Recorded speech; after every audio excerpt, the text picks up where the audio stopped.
Welcome, and thank you for joining us. My name is Kelly Sturgis, and I am privileged to be the CEO right here at the network. Today's webinar is hosted by us, the New York State Network for Youth Success. We are the statewide after-school network in New York, working with 49 other state after-school networks and the National After-School Alliance. We are the state affiliate for the National After-School Association, the New York State lead for the National Girls Collaborative Project, and also the backbone agency for the New York State Community Schools Network. The Network for Youth Success is dedicated to building a youth-serving system that increases the quality and availability of after-school and expanded learning programs, and supports all programs that promote young people's intellectual, social, emotional, and physical development outside of the traditional school day. These programs include those that serve youth in kindergarten through 12th grade, take place in schools or community-based settings, and occur before school, after school, during weekends, holidays, or even during breaks. They also happen during the school day through partnerships with community organizations. For today's webinar, we partnered with the Early Care and Learning Council. ECLC is a statewide, not-for-profit membership organization that represents the 35 child care resource and referral agencies, also known as CCR&Rs.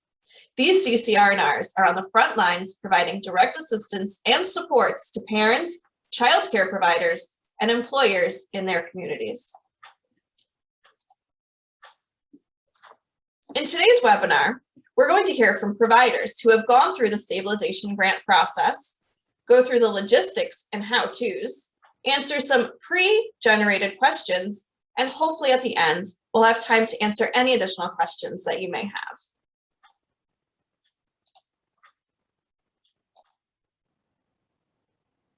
It is now my pleasure to introduce to you the Executive Director of BASCL, Before and After School on Location in Central New York. Please join me in welcoming Natalie Savona. Thanks, Kelly. Thanks for having us. So we were very excited to hear about this pot of money coming out of the state for stabilization grants.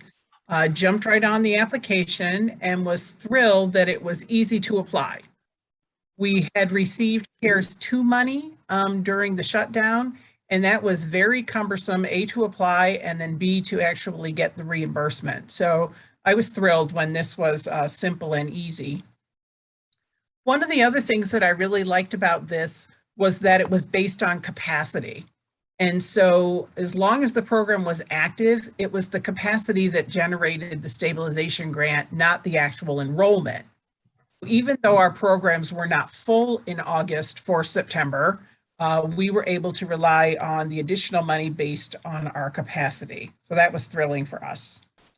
The primary focus of the stabilization grant is for salaries. So if you're not familiar with it, very briefly, you receive 6 monthly payments, but the money does not have to be spent until September of 2023. And so one of the things that I did is advocated to our board of directors to use that money to raise salaries, raise hourly salaries, and also make our exempt salaries a bit more competitive. They agreed with me, I was happy to say, because as we were seeing, as you were probably seeing in all of your regions, the hourly wages at places like Dunkin' Donuts and McDonald's was rising exponentially. And so we needed to make ours rise exponentially all at once. So we were able to do that, and it's all based on this stabilization grant money. Upstate New York uses our CC&R for any troubleshooting, and we have had some glitches in terms of the payments coming through, but the CC&R is working on those, and we're thrilled to partner with them. So that's in a nutshell. Very quickly, Kelly said 2 minutes, and I don't know if anybody timed me, but I do talk fast. So Kelly, anything else you want me to add? No, that was great and so helpful for all of our participants to hear. So thank you so much, Natalie. We really appreciate it. Now we're going to go through a step-by-step process on how to apply for the stabilization grants. First, the stabilization grants are available online in 12 languages. Most of the information is already pre-populated for you, and it takes on average 9 to 11 minutes to complete.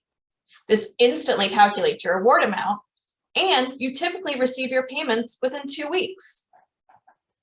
First step, go to the OCFS website. You can just type in the Child Care Stabilization Grants or go to the link that's on your screen.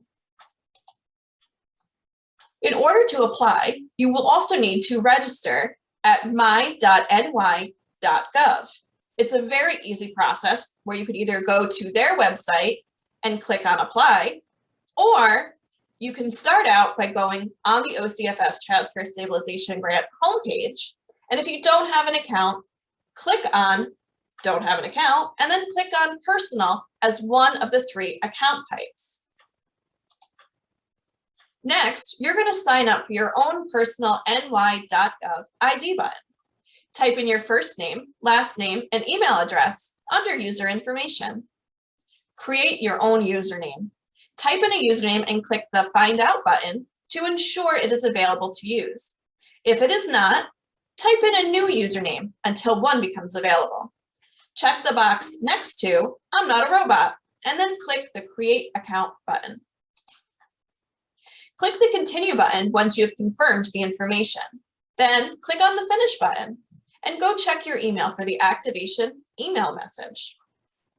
In the email, open the message with the subject, Welcome to NY.gov ID.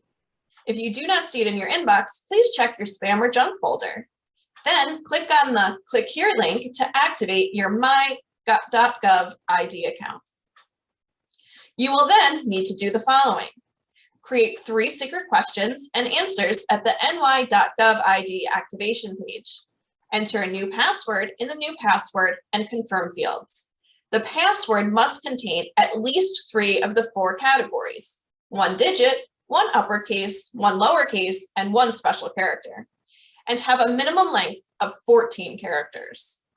Click on the Set Password button, and then click on the Continue button.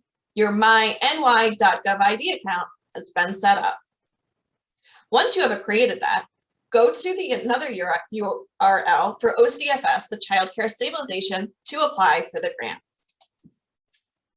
First, we need to verify that you and your eligible facility have access to the system.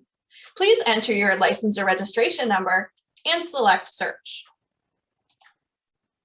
Scroll down the page and select the appropriate provider by clicking on the Select button. Click the Next button after clicking Next. A one-time security code will be sent via email.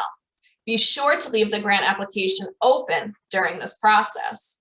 It is also important to note that you must be in contact with the site coordinator who's on the license so you're able to retrieve that security code, as it will expire within 10 minutes.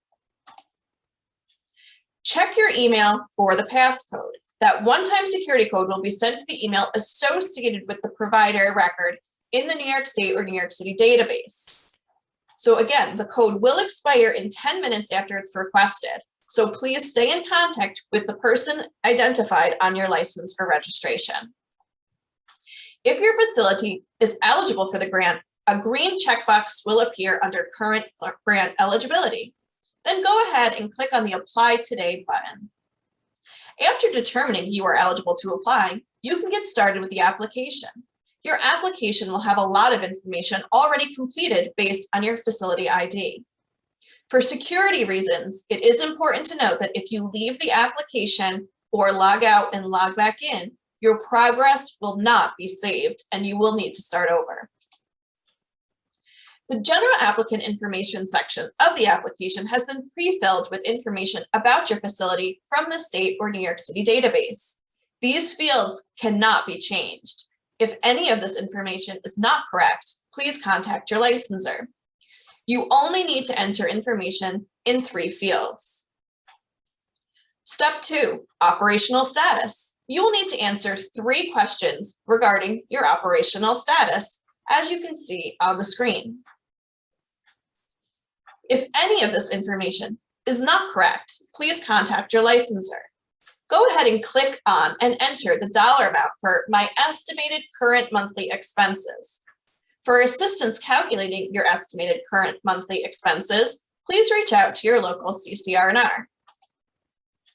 Grant funds must be used for one or more of the purposes listed on this step: personnel costs, rent or mortgage, facility maintenance, PPP, purchases or updates, goods and services, mental health supports, and professional development. Please check all that apply. This way you have more flexibility later on to use these funds how you would like. Changes in application information, including capacity or status, may impact final grant award amounts and/or monthly award amounts. The total grant amount will be paid out over 6 monthly payments, assuming no changes in application details or facility status. If you have a New York Statewide Financial System ID or SFS ID, payments for the stabilization grant will be dispersed in the manner established with your SFS vendor account. If you do not have an SFS ID, you will need to provide your EIN or Social Security number. You can choose to receive payment via direct deposit or paper check. Please review all of the information that is in your application for accuracy. Once an application is submitted, it cannot be edited and can only be withdrawn completely. If you need to make any changes, click on the edit button next to the section and go back and edit. Step 8 is the last step in the application. Make sure to carefully read each attestation. Click the submit button to submit your grant application. Again, it's very important that for security reasons, if you leave the application, your progress will not be saved and you will need to start over.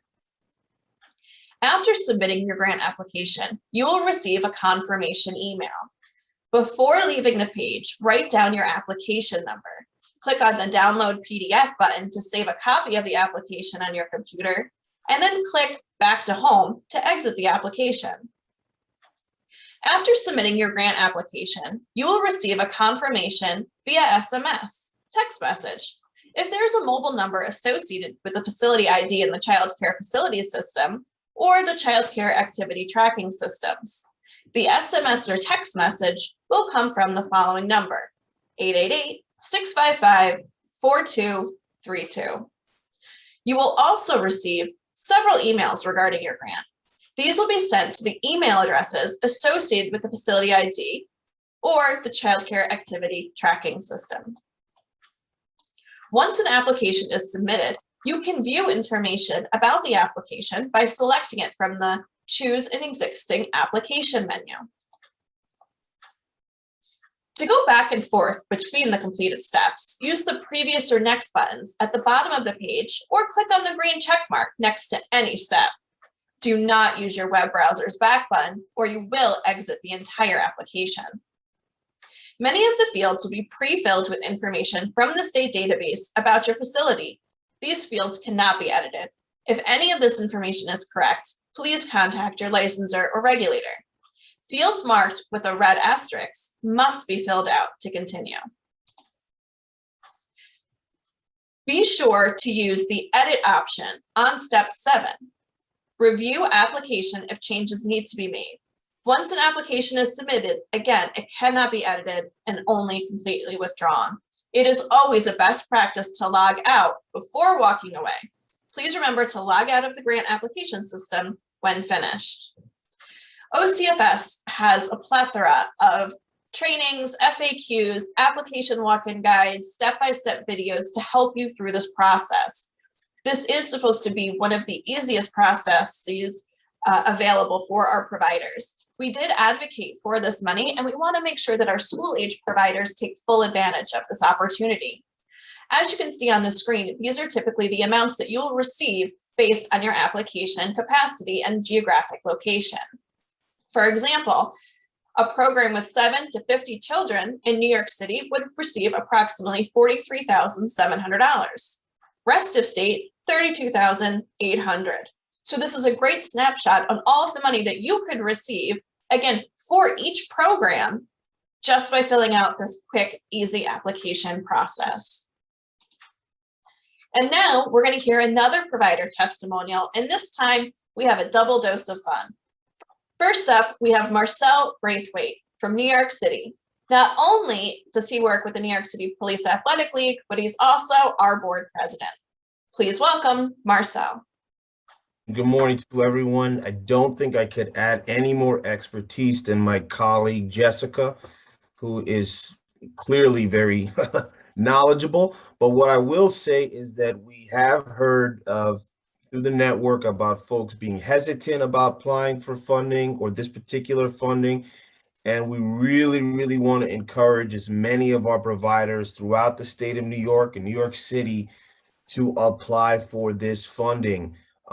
In speaking with all of my colleagues within the Police Athletic League here in the city, particularly our grants department, some of what Jessica already said, the application process is fairly straightforward and simple.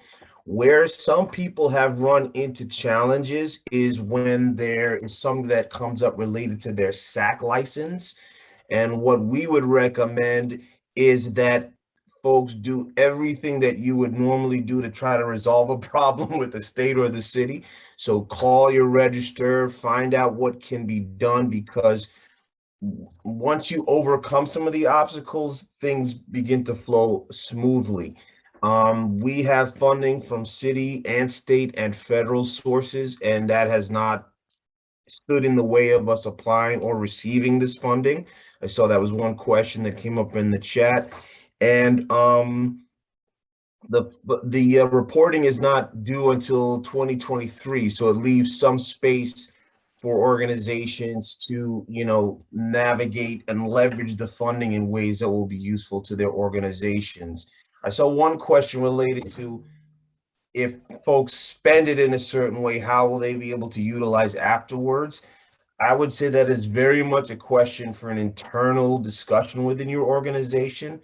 As with any funding source, if you use it for something that you have plans for 10 years down the line, but the funding is only 3 years in existence, then you'll have to make active plans for how do you sustain those funding increases or funding and changes with a mind that that funding may not still be from that particular source. So I wouldn't recommend that anybody feel like this funding will be around forever. So plan accordingly when utilizing it, and plan to utilize it in ways that will help you do things within the period of the funding that's been identified. And then if for some reason we are lucky and it goes beyond that, then that's great. But it is a good best practice never to rely solely on funding that has not been identified to go beyond a certain period of time, and to always be thinking of other sources that can possibly replace that funding or only use it for things that are time specific. But the general message I have, Kelly, from my colleagues that I've heard here in the city and internally at the Police Athletic League, is to apply for this funding. It is simple, it's straightforward. When folks have run into challenges, they just took extra steps to reach out to their registrar. Jessica identified some helplines there on her session that I think people should utilize if they do run into challenges with getting their application complete. We ran into similar challenges for some specific sites, but we just did a little digging, a little hard work, and we were able to get through it. So I recommend highly that folks apply for the funding and do everything they can to secure the submission of their application before November 30th. Thank you so much, Marcel. That was incredibly helpful, and we appreciate your time and your expertise in this. So thank you. We will now turn it over to another colleague, Brett Ratner, who's also in New York City, to talk about his experience with the process. Thank you, Brett. Hi, everybody. So my name is Brett Ratner, and I work for the Education Alliance. We're a nonprofit, about $45 million, that serves the Lower Manhattan community. And in the context of this conversation, we operate 6 after-school programs that are a mix of fee-for-service private after-schools as well as publicly funded after-schools through the city and the state. And then we also offer, we also operate 3 different early childcare preschools, also a mix of fee-for-service and funded through either Head Start or the city. And we applied for the child care stabilization grants for each of our sites. And to date, we have received several $100,000 of funding through this, roughly $600,000 or $700,000. A lot of what has been said already has been incredibly insightful and helpful. And so just to add a couple of things, the application is about 20 questions long, and a lot of that is like name, address, and really kind of simple brass tacks information. What I would say is one of the things that is needed is you need to come up with your average monthly expenses for your program. So that's one of the things that you may have to try to track down in terms of information. But there's no narrative to this application, and you do not need to upload or submit a budget. It is a very simple application, as well as, and I always like to joke, but it's true, we submitted an application about 9:30 in the morning on one day and found out we got funded at 4:30 that afternoon. So the turnaround was incredibly quick because it appears that the state is really trying to get this money out the door as soon as possible to support providers. So that's something else to flag, is that this is, again, not a complicated process, and the state is really trying to get the money out the door quickly. The only thing also that I will flag is that when you start the application, and this may have been said previously, you get emailed a security code. So if the person who's completing the application is not the person whose name is on the SACC license that will be emailed the security code, you're going to have to coordinate with that person, because when the security code is sent out, you have 10 minutes to enter it, or that code no longer is valid. And so that was one of the challenges that we ran into, is somebody was completing the application from an internal admin support staff team, but they were not on the SACC licenses. And so it took us a while to try to realize that that security code expired quickly, and that we had to do all this internal coordination. So that was kind of one of the largest hurdles. But if that is one of the largest hurdles in order to get a 6-figure grant, then I would highly recommend that you apply for it. But other than that, again, it's really broad-based funding, as long as the dollars will support COVID-related expenses. But I would highly recommend to apply for this, because again, the funding is being dispersed really quickly. And there's a chart in the RFP that basically says, here's how much money you're going to get, so you can plan very specifically. And again, it's just a really easy and effective way to secure some funds to help support your program. And I think the last quick thing I'll say is that funds are dispersed in 6 payments throughout the entire life of the contract, as well as, at least for us, we were told we would be getting them 30 days after being awarded the grant, and that was done very soon. And we are getting it via a wire transfer. So that's how we are getting our funds. So that's really about it. That's all I would add, because again, a lot of this has been covered, but just to reiterate that these funds are really useful, helpful, and easy to secure. And so to strongly recommend that everybody applies for them. Great, thank you so much, Brett. That was very, very helpful. So again, we just want to really impress upon you all the ease of this process and how hopefully beneficial it will be for you. So now we're going to go into some questions that folks had submitted previously. The first question that we received was, can non-SACC programs like a charter school or a summer camp receive this funding? The answer is no. You do have to have a license or a registration number. And in order to do that, you also have to operate within 30 days of receiving these funds. So a summer camp just would not be eligible. Even if they did have a SACC license over the summer, they have to be operating within 30 days of receiving this grant funding. And so that would not be in the window of time for a summer camp. Next question was, can funding be used to increase salaries? So yes, funding can be used for that. As Marcel did say, you want to try and make sure that this is sustainable. But a lot of folks are using it as incentive bonuses or working on increasing wages right now and hoping that will be sustained down the road. So here is what you can use this funding for: personnel costs, including payroll, salaries, other employee compensation or benefits, rent or payment for mortgage, utilities, insurance, facility maintenance and improvements. You may use this for PPE, any other cleaning and sanitation, purchases or updates to equipment and supplies in response to COVID-19, goods or services necessary to maintain childcare services, mental health supports, health and safety trainings for staff, CPR, first aid, things of that nature. The next question, again, was who is eligible? So the folks that are eligible, again, anyone with a license or registration, so OCFS license programs such as daycare centers, group family daycare, school-age childcare, family daycare, small daycare, legally exempt as well, and also Article 47 programs. Folks wanted to know, since this is, oh, go ahead, Jess. I just wanted to clarify that it's legally exempt group. Thank you. That is an important note. Folks wanted to know if this is a one-time payment or a multi-year grant. What this is a one-time payment that you get. You have to apply before November 30th. You must be operated within 30 days, and you have until September 30th, 2023 to spend the funds. So you get the money now, you have that much time to use the funds. It's not something that you're gonna be eligible to apply for again unless the state receives more funding. Next question, what is needed to apply? So I think Brett really hit that. He said you need to have your monthly expenses, your licensure registration number, the appropriate email address, and make sure that, again, that's something that you can get within 10 minutes. The next question was around, I'm sorry? And your tax ID. And your tax ID, thank you. The next question was around taxes. So all programs will receive a 1099 for grant funds received, and OCFS recommends consulting with your tax preparer for that. We do not offer any tax consultation services, so please check with your tax preparer. Again, we do want to say that the application is open right now, but it will close November 30th, so please get on this right away. Those were the pre-submitted questions. I know we're getting some questions in the chat, so we can start to go through some of that as well.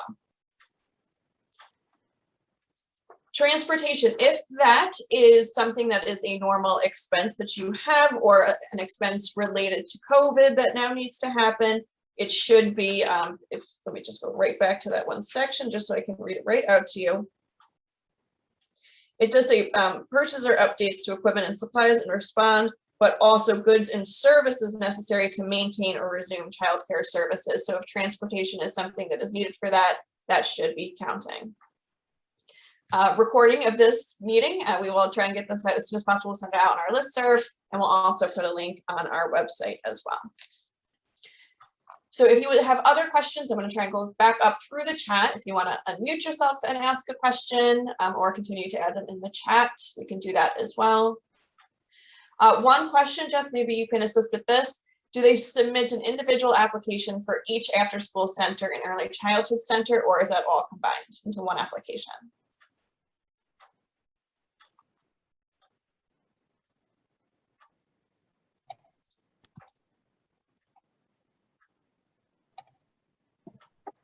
Sorry. Yeah, I was going to probably mute there. I actually don't know that. I am sorry. I will have to get back to you on that.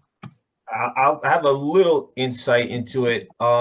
My belief is that each SACC license is an independent application. So if you have multiple sites on one license, then that would be one application. My understanding is based on the license for the SACC number, which goes to another question that somebody asked about if, the person who's on the SACC license, does the person that's on the license need to be the person applying? It can be your grant, Brett might know more too. It can be your grant department, but whoever's on that license, that's where the email will go to. So you have to make sure that you have to make sure that what the license number is and who the person of register is on that license, that their email is the person who will receive everything in terms of correspondence, so that you can follow up and make sure that everything goes through. But Brett, you might have some more insight on that because you're about to. Sure. So to answer both those questions, you have to submit a separate and distinct application for every single site you're applying for if it has its own specific SACC license, or at least in the city, if your early child care program is registered through the Department of Health and Mental Hygiene. So as for an example, we run an early child care program out of one of our community centers, but we have two different DOHMH licenses for it because it's technically two separate programs, but from a kid's perspective, it's one. But we were able to apply for funding for both sites because we have two distinct DOHMH licenses. Or for after school, we have an after-school program that from a program perspective serves students in K to 8, but it has two different SACC licenses. So from OCFS's perspective, it is two distinct programs. So we submitted two distinct applications and got two distinct awards for those sites. So it is a distinct application for every single program that has a SACC license, or again, at least in the city, if you're registered through the Department of Health and Mental Hygiene, it's a distinct application. And no, you can have anybody you want apply for it. So we had one of our individual giving associates, institutional giving associates, actually upload, submit, and complete the application. She created her own account. To Marcel's point, you have to coordinate with your site director because they will get sent that security code you need. And they are, I think, going to get, they're going to be the ones who are kind of get a lot of the correspondence from it. But from an actual submission perspective, anybody can go on to OCFS's license. I think it's OCFS, but it's the state's website and create an account and submit. It does not have to be the program director, but do it in coordination with your director, because again, they will get the security code and they will be receiving other correspondence. And so you're going to need to work with them, but anybody can submit. No, thank you, Brett and Marcel. That's helpful. I can speak to the spending part of that after. Definitely gotten clarification from OCFS that because of that and the separate and distinct thing, you can't pool funding like once you receive it. So you do have to, that makes sense that it would be separate applications, because like say you have a bunch of different programs, you do have to keep the awards separate. So you can't like put all the money together and buy like one big thing for all the programs. You have to keep the awards separate. Thank you. Very helpful. Next question, can the funds be used to upgrade the matting in an early childhood playground? So it does say facility maintenance or improvements, including outdoor learning spaces and playgrounds, can be done. So yes, you can use it for that. Jess, we've had a couple questions on what will reporting of the funds look like. Do we have an idea of what that'll look like yet? So we know that you need to keep receipts for 5 years. That's one thing. And the CCR&Rs are going to be working with all the programs that are awarded to have good business practices and to make sure that the people that receive the funds are being good stewards of the money and are spending it appropriately, are going to be filing taxes.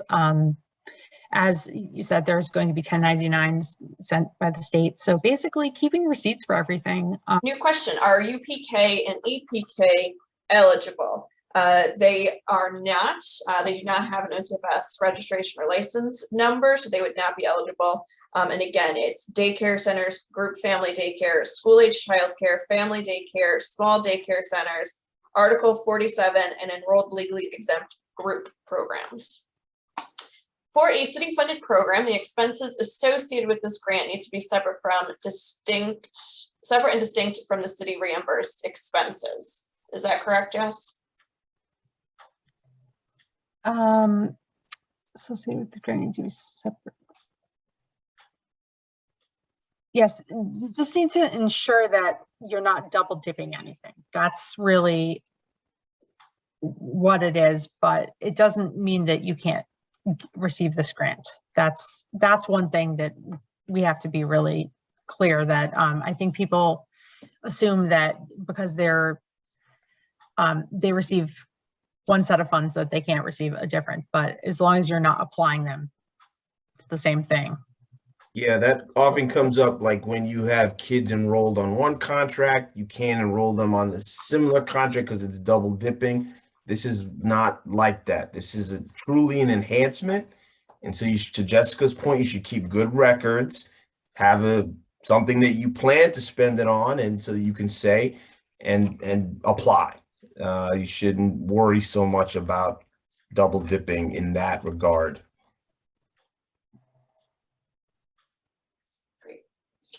The reporting that is required is not known at the moment. Is that correct, Jess? Can you read that, Kelly? Yep. The reporting that is going to be required is not known at the moment. I think we do know that. I don't think there is any specific reporting. I think we just know that it's keep your receipts and you could be audited at any point.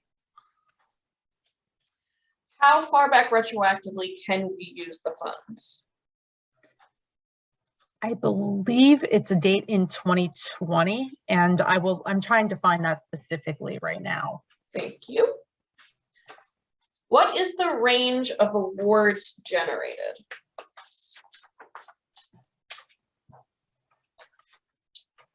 And again, for SACC programs, I don't know that offhand. So there is a a formula. So in the FAQ, it talks about how much money will your program get. So grant amounts are based on a number of factors, including modality, geographic, regional market rate, and maximum capacity of your program. So they do look at that, as well as right underneath that, if you look at the FAQ, and I can put that link in the chat right now. The FAQ was extremely helpful, but it will tell you what formula is used. So right on page 9, it gives you that formula. Other questions? And again, the application process is super quick and easy. It's supposed to take about 10 to 12 minutes to complete, and then we'll tell you the amount of your award by the completion of that process. So you should know right away how much money you're going to be receiving, and in most cases, receive payments within 2 weeks, but it does say up to 30 days. Any other questions? So the network is here to support you. As Jess said, the CCR&Rs around the state are also ready and willing to support you in this process. And the thing that we really want to highlight for everyone is that right now school age programs are underrepresented in receiving these dollars. So we want to make sure that our school age programs have what they need to be successful, and the stabilization grants are significantly going to help your capacity right now, hopefully help you retain staff if that's your current issue, which we're hearing is a major issue for most folks around the state. So please take advantage of this. We are here to support you. If you need help, we can help try and answer your questions, connect you with your CCR&R. ECLC has a host of resources on their website as well, but we just really want to make sure that our school age programs get what they need, get what you all deserve. And the stabilization grant is something that we fought hard for you to be able to get. And so we want to make sure that you take advantage of this great opportunity.